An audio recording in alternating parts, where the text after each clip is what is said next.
existe quando as pessoas estão em crise. É assim que geralmente as pessoas nos procuram, nos buscam, se torna algo mais caro. Por quê? Porque tem um investimento com um psicólogo, tem um investimento com um psiquiatra, muitas vezes gasta com remédio, tem todo um desgaste da família, já o ambiente se torna caótico, adoecedor. A minha dica para vocês: invistam na manutenção do seu casamento, da sua família. Você precisa nutrir isso, regar isso como uma semente, cuidar, proteger. Eu sempre enfatizo que as pessoas são casadas 5, 10, 15 anos, mas não falam sobre tudo, não se tornam melhores amigos. Tem alguém solteiro aqui essa noite? Quantos solteiros tem? 1, 2, 3, 4, 5. Maria levantou a mão? Não, Maria, agora não. Vigia, irmão.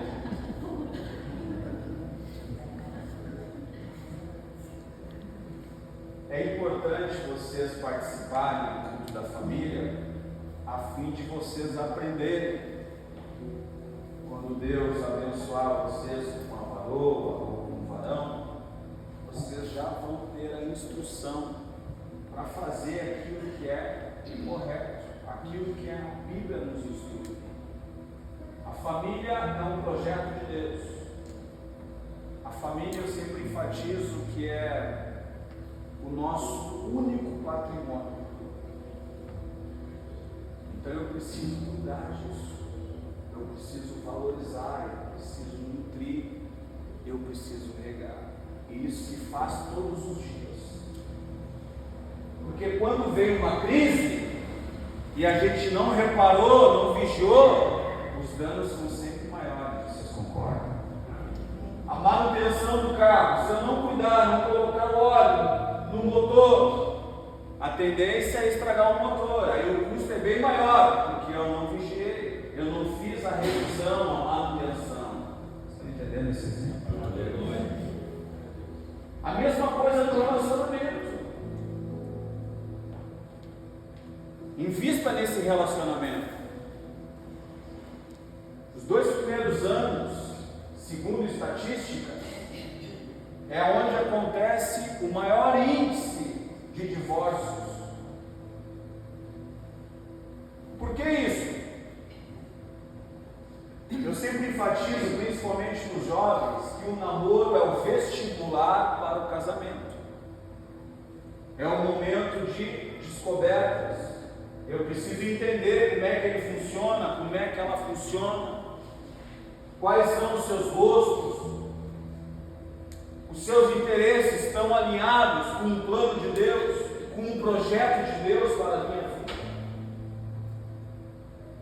Ela tem o mesmo desejo do que eu, de buscar, de conhecer, de se aprofundar no que tange a pessoa divina de nosso Senhor Jesus Cristo.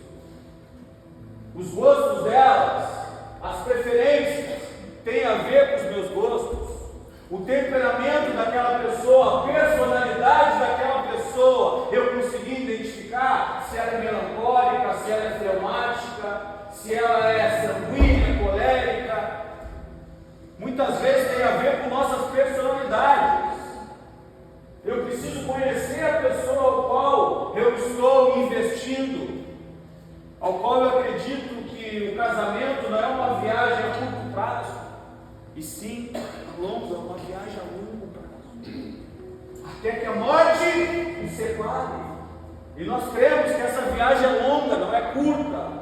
Então eu preciso manter, eu preciso nutrir isso, senão cai no comodismo, cai numa inércia, muitas vezes numa indiferença, no modo automático. Quando eu descobri isso,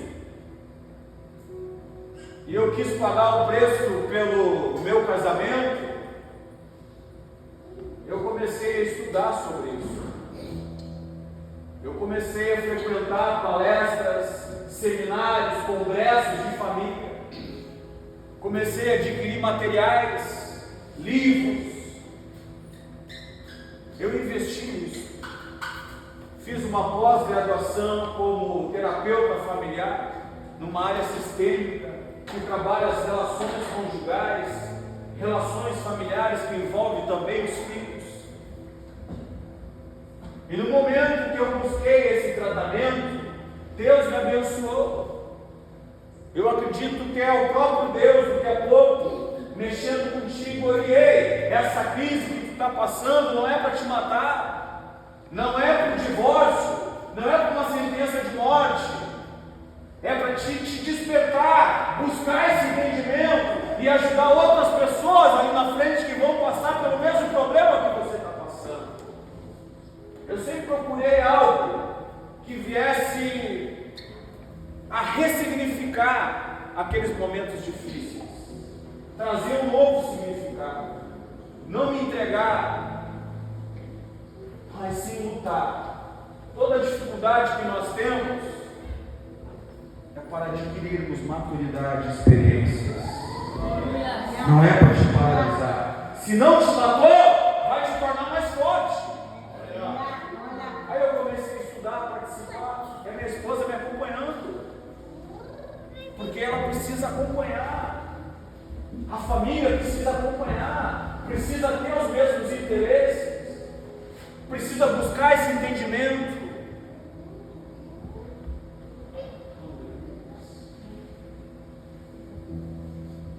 Aí eu pergunto até hoje, como é que eu posso me tornar um marido melhor?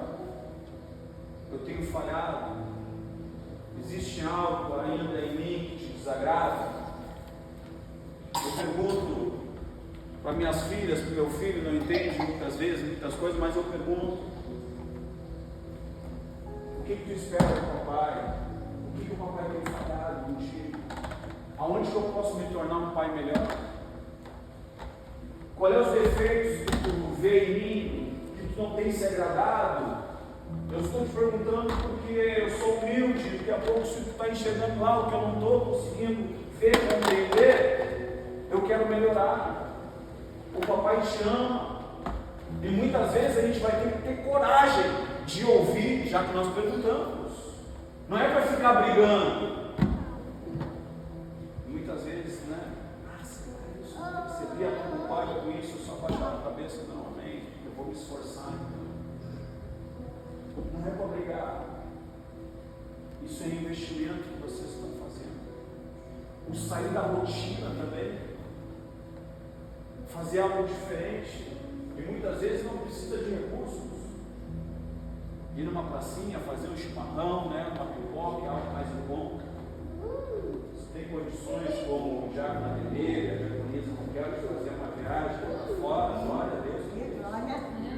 Deus está abençoando, mesmo que esses fiéis merecem mesmo.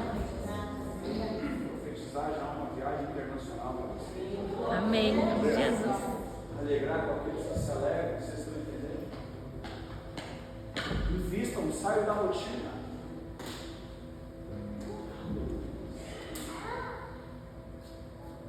A crise é sempre mais difícil, de se tratar, de resolver, inclusive a mais cara do que a manutenção.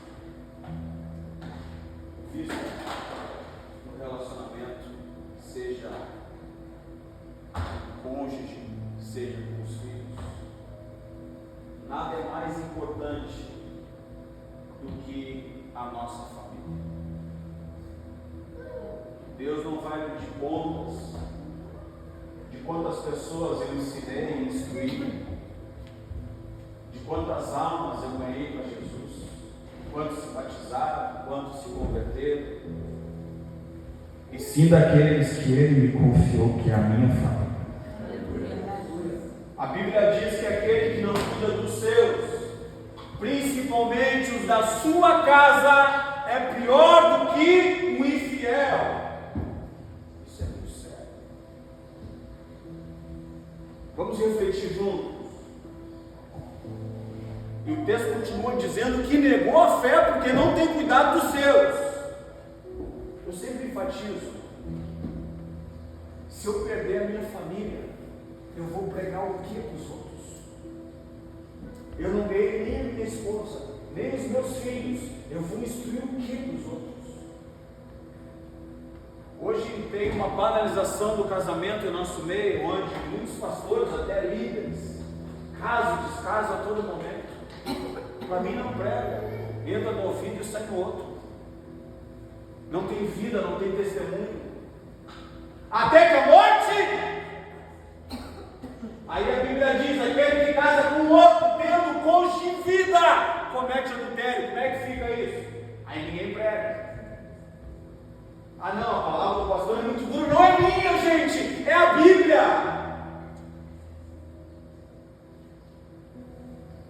Vocês estão entendendo? Quem disse isso foi Jesus. Como é que fica daí? Fui ministrar no congresso lá na cidade de Bagé uma vez. Aí o pastor me levou para uma outra cidade, Julianeira, para pregar. Pega um pouco mais leve hoje. Não, como assim, pastor? Não, tem muitas pessoas que estão divorciadas lá. Aí eu disse: pastor, essas pessoas tinham entendimento da palavra? Como assim, evangelista? Na época era evangelista. Como assim, evangelista? A palavra, exceto por adultério, aonde Mateus menciona que daí tu pode separar, o texto não continua dizendo que tu pode casar de novo. Ela diz que tu está livre. Isso só Mateus dá. Marcos e Lucas não tem essa possibilidade. Aí a gente entende que é para um contexto judeu. Nós não somos judeus, mas vamos lá.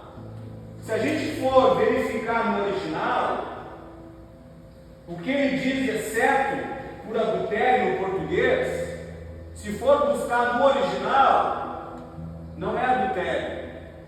Nos fala de fornicação, de prostituição. Porque a palavra que está no original é porneia. Porneia nos fala de prostituição, promiscuidade, fornicação. Ah, eu não entendi ainda, pastor, eu tenho um compromisso. Eu assumi um namoro, é um compromisso, um noivado, ok? Aí a Bíblia diz: se eu cair na tentação de ter um relacionamento antes de casar, eu estou livre. É isso que o contexto está dizendo. Não é para adultério. Aí tu ministra em palestra de casais. Aí muitos vêm chorando: pastor, eu estou no segundo casamento, então eu vou para o inferno.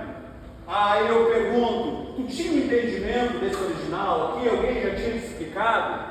Essa simples palavrinha no grego já faz uma grande diferença. Não é porneia, é mocheia.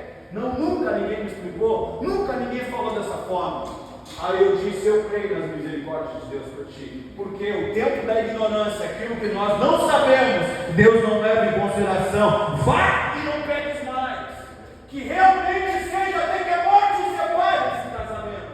Paga o preço pela tua esposa. Pega toda essa experiência contrária que tu viveu naquele casamento, que resolucionou num divórcio, e ressignifica isso agora. Seja o marido melhor, nutre esse casamento, invista, que realmente venha a ser até que a morte nos separe. A minha esposa entendeu bem o original. E ela diz o seguinte: amor, se eu souber que tu me aprontou, que tu vai me aprontar, eu vou orar para Deus te recolher. E tu sabe que a minha oração é escutada. Eu não, glória a Deus por isso. Então a gente tem que ter no mínimo um temor, né, irmã? Ela diz: viúva sim, divorciada não. Entendeu o original?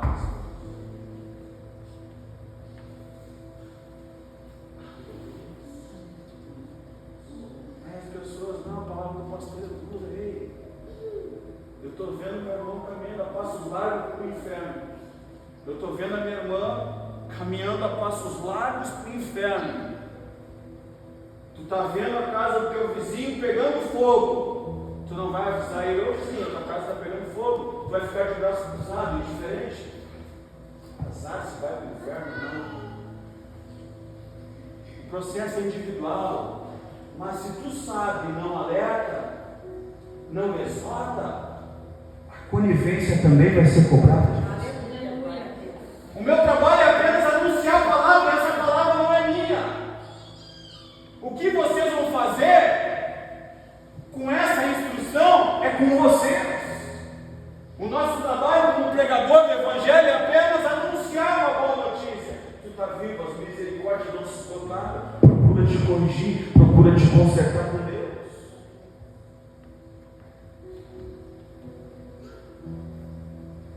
Os 3D tóxicos de um relacionamento.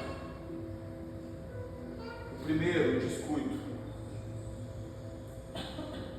Descuido numa questão física, por exemplo.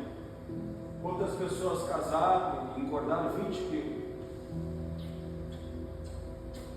O apóstolo Paulo diz que nós precisamos cuidar do templo do Espírito Santo, amém? Vocês creem nisso? Ele diz também que o exercício físico tem pouco proveito. Vamos entender o contexto desse pouco. Ele não diz que não é proveitoso, tem pouco proveito. Hoje se faz necessário. Por quê? Porque o contexto, as pessoas trabalhavam braçal. Elas estavam sempre em atividade. Então, o exercício físico, vocês já desenvolvem o dia inteiro trabalhando. Hoje não é sentadinho, hoje. Então tem pouco proveito. Mas hoje, com o avanço da tecnologia, cada vez mais as pessoas estão sedentárias. Um padre nosso fechou a questão da olaria. Por que fecharam? Estava indo tão bem, não tem material humano, não tem pessoas para trabalhar. A geração foi embora, a geração nova, o Y, o Z, não sei qual que nós estamos mais, só querem computador. Querem escritório, não querem mais um trabalho braçal. Alguns parceiros de obras, os meninos do Dário, a dificuldade que tem de pessoas que queiram ir para a obra, pegar no pesado. Hoje eles querem escritório. Tablet. Cada vez mais as pessoas sedentárias. A minha geração almejava estar nos estádios de futebol, acompanhar nos quadros. Ei, Alexandre, vamos hoje com o papai.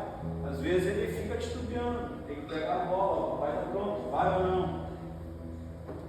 Na minha época eu já estava fardado, nem dormia direito, já esperando para ir para o campo de futebol. Vocês entendem? É outra geração. Quantos jogadores que tinham todo o talento, daqui a pouco tão bem, tinha proposta de time A e B, não quis mais, foi estudar, quer ser empresário. Hoje os tempos são diferentes. Se faz necessário o cuidar do templo do Espírito Santo, não por uma questão de vaidade ou estética, mas para mim ter uma saúde, uma qualidade de vida. Conversando com o pai da Júlia, o Daci, eu falei, e essa questão da atividade física envolve a vaidade também, Moreno? A gente brinca. Aí ele disse para mim, não, eu quero pegar meus netos no colo, quero continuar pegando eles. Vocês entendem o propósito? Eu quero ter saúde, eu quero acompanhar o desenvolvimento dos meus filhos, eu preciso cuidar, não preciso abreviar minha vida. Tem que ter um propósito isso. Não pode ser simplesmente uma questão de estética. Envolve também a questão emocional, a autoestima. A gente precisa estar bem para poder estimular os demais também. Mas o principal é a qualidade de vida. Se eu entendo que eu tenho uma chamada, se eu entendo que existe um galardão, uma recompensa, então eu vou pedir para Deus uma vida longa. Agora, para não ser pesado para ninguém, eu vou precisar me cuidar.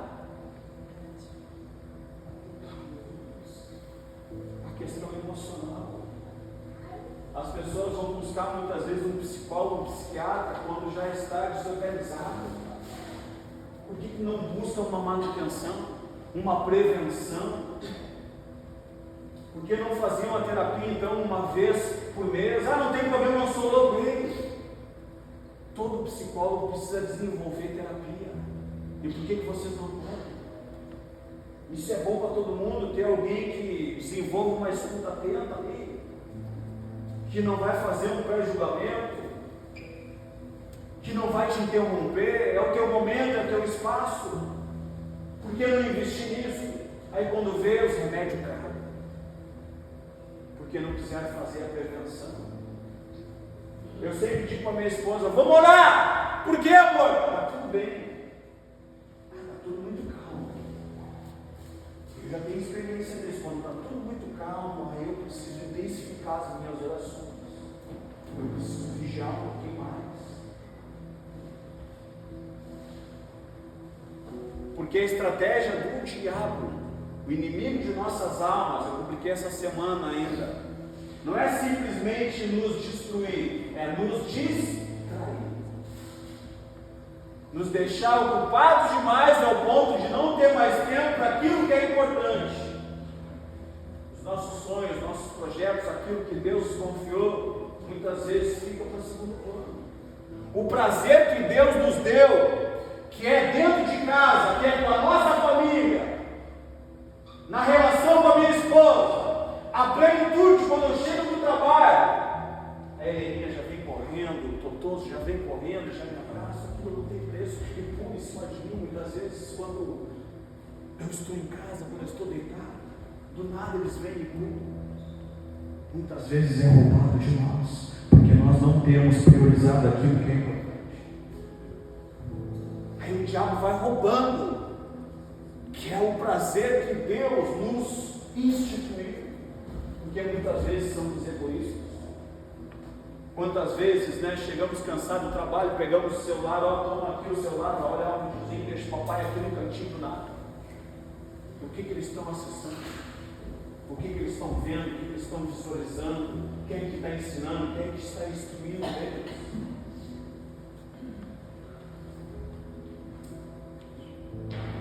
O prazer está sendo roubado. A estratégia do diabo não é te destruir de uma pessoa, é te distrair. Ninguém cai de um dia para o outro, vai caindo. O fulano caiu! Isso é uma questão de tempo, já tinha sinais.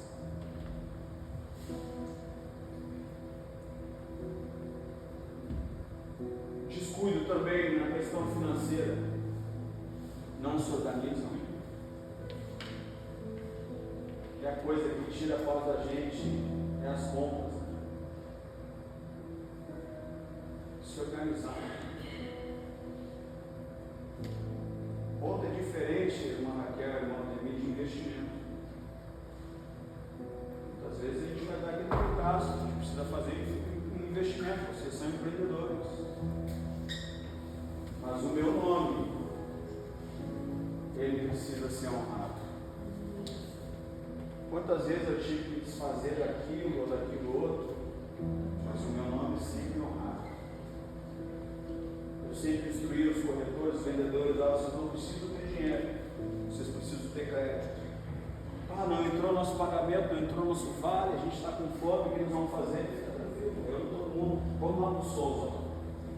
Se fosse o Souza hoje, na época. Na época era meu amigo, jogava futebol comigo, o Pérez, levei todo mundo para o Pérez. O que tem no cardápio? Hoje é dia de churrasco, espeto corrido. Hoje tem que ser o meu melhor dia. Outros sim, eu tenho crédito primeiramente. Não tenho crédito. Não trouxe recursos dos guri, nem o meu, não tenho crédito. Vocês estão entendendo? Não precisa de recursos, vocês precisam ter crédito. A questão financeira. Comprou, paga. Muitas vezes a gente vai fazer os investimentos, parece que não vai dar conta, Deus sempre vem, irmão? Aos 44 e meio do segundo tempo, às vezes nos aquece, mas Deus é fiel, não fica devendo. E se não abriu as portas, não era para ser. Se precisar se desfazer de algo, desfaça. Muitas vezes é o próprio Deus permitindo essa prova para saber onde é que está o nosso coração, o quanto a uma intimidade nós temos com Ele. A questão espiritual também, o descuido. Antes orava 1 hora por dia. Eu instruí os meninos lá na comunidade terapêutica da área. Eles não conseguem orar 1 hora direto. Começa com 15 minutinhos na parte da manhã, quando levanta, escova o dentinho, vai falar com Deus com bafo também. Tem toda essa reverência com Deus. Lava o rosto, aí eu vou com a oração. 15 minutinhos que seja. 15 minutinhos antes do almoço, ali, os meninos vão lá para a capela, ó, e unem lá, 15 minutinhos. A parte da manhã é mais eu assisto e fico. Eu já gosto na parte da tarde, por quê? Porque daí eu não fico cansado.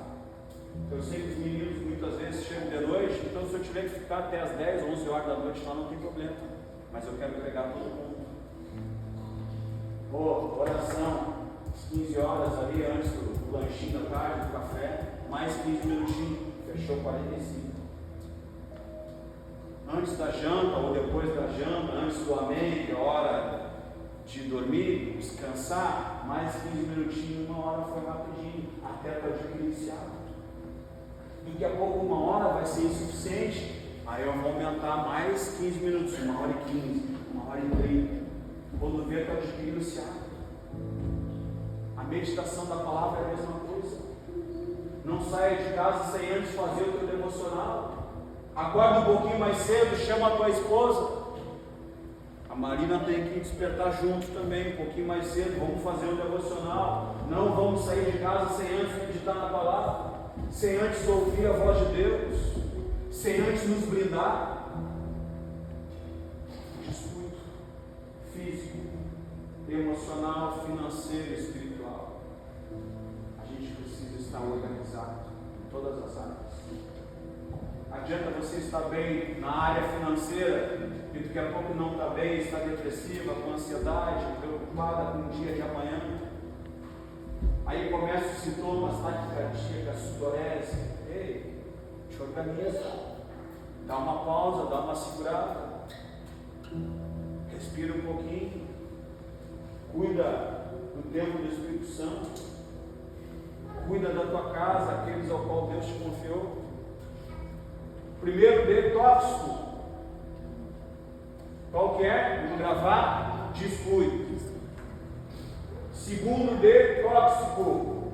Distração. Já mencionei aqui, com a questão do celular. A televisão é mais importante muitas vezes do que aquilo que a minha esposa tem a dizer. A gente dá mais ouvido para os noticiários, para aquilo que está acontecendo na questão tecnológica, no YouTube, no Instagram, no Facebook, do que a própria esposa. Já não se reúne mais na mesa para comerem juntos, não, já não existe mais diálogo. Liga uma TV. Nos dias atuais, hoje tu visita algumas famílias, tu olha lá um filho no canto, no celular, o marido. Às vezes as pessoas próximas, cada um com o telefone, já não conversa mais. Tudo errado, as prioridades. A distração. Distração também na questão das redes sociais. Curtindo ali uma fotinho que não deveria curtir, um comentário que não deveria comentar. A pessoa não pecou ainda, mas está dando sinais, vocês estão entendendo? A estratégia do diabo é pegar aí alimentando, cuidado com o fértil, ficar flertando, vigie. Somos crentes, a gente precisa do testemunho, vocês pertencem à Assembleia de Deus, Ministério da Nova, as pessoas estão nos observando. Cuidado com aquilo que tu curte, aquilo que tu tem flertado, aquilo que tu tem visto. Os olhos do Senhor estão em todo lugar, contemplando os maus e os bons.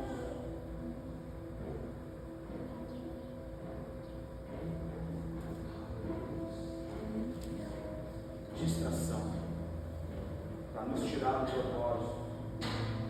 Gravíssima estratégia do diabo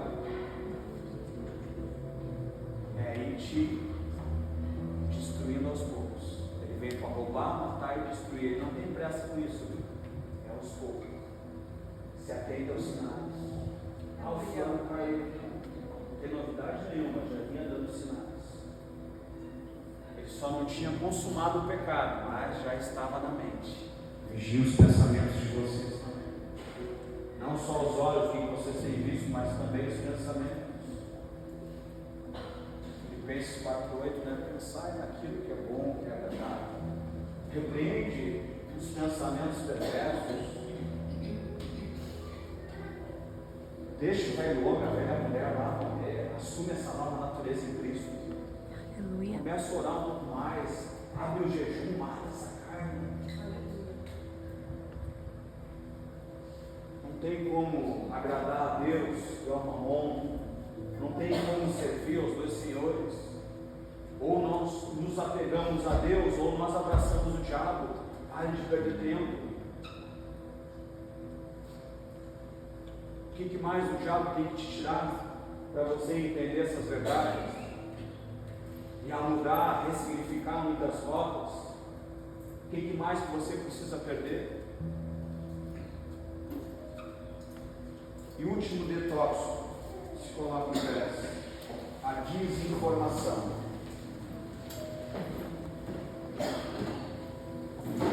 A gente pergunta, né?